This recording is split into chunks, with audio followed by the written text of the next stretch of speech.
Picture this. It's September 27th, 1994.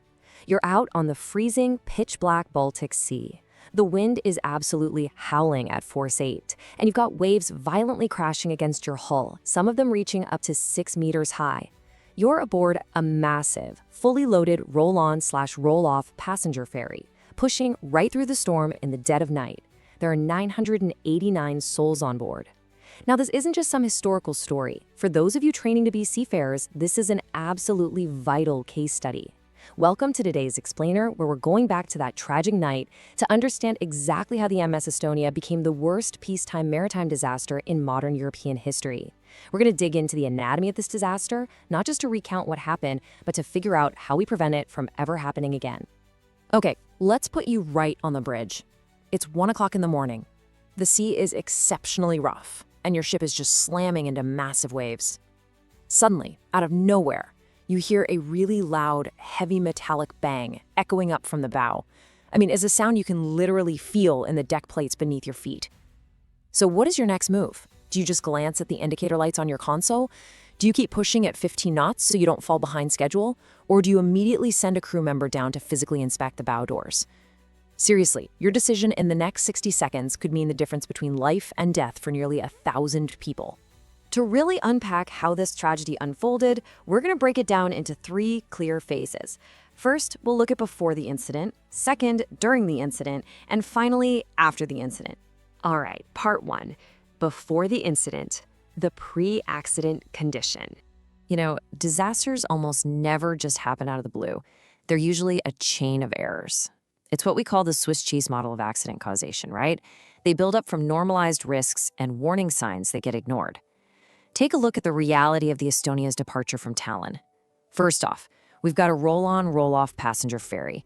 This vessel type is inherently vulnerable to massive water ingress because of those huge, wide-open car decks. She departs slightly behind schedule, and this is crucial. She leaves port with a slight, pre-existing starboard list because the cargo weight was poorly distributed. It was only a degree or two, but hey, it was there. Then factor in the weather. The ship is steaming straight into a severe autumn storm with force 8 winds.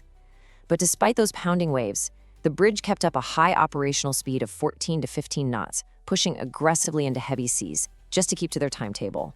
Thick cloud fronts and severe weather systems were just rolling into the northern Baltic that night. The conditions were, chaotic. You had winds steadily blowing at 15 to 20 meters per second, creating a really brutal environment.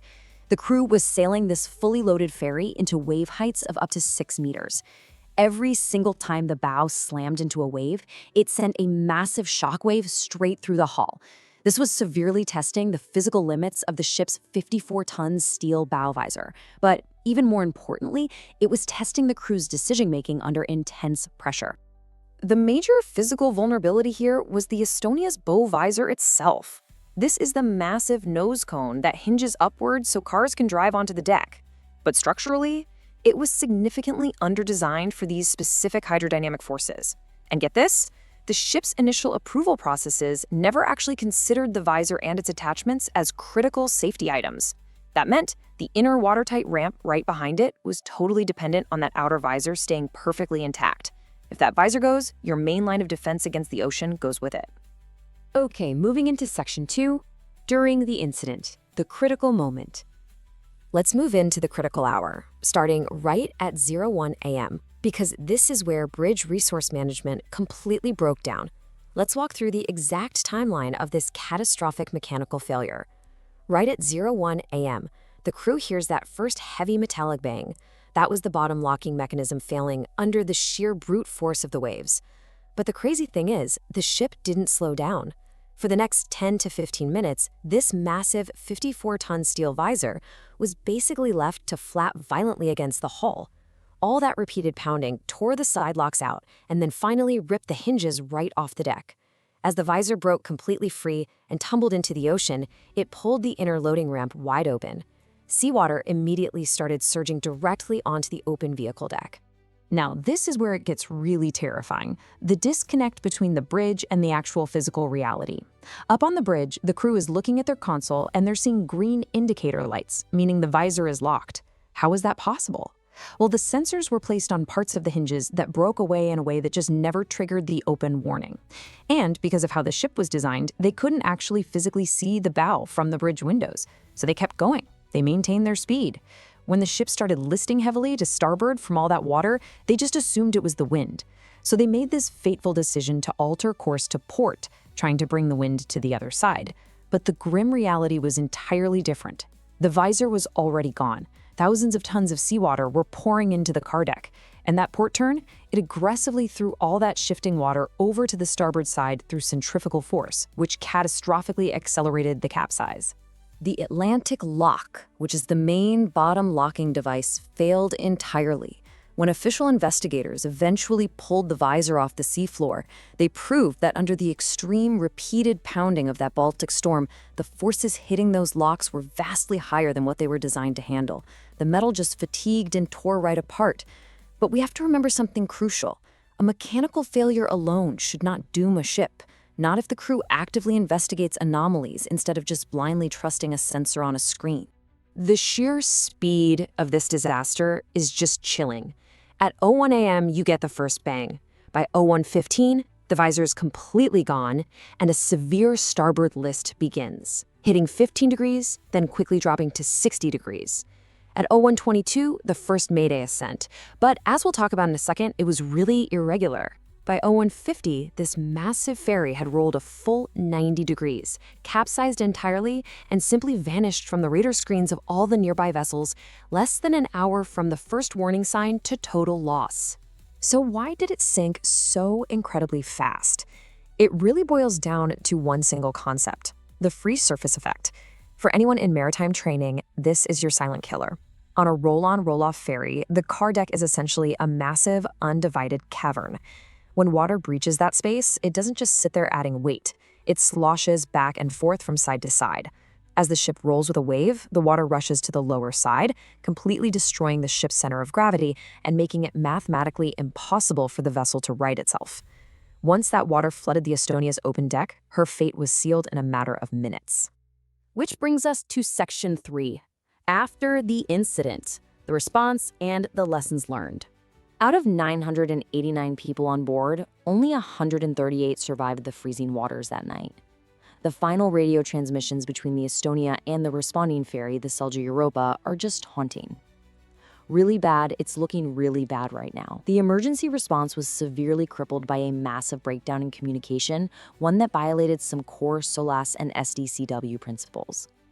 The Mayday call was delayed, and when they finally did send it, it was non-standard.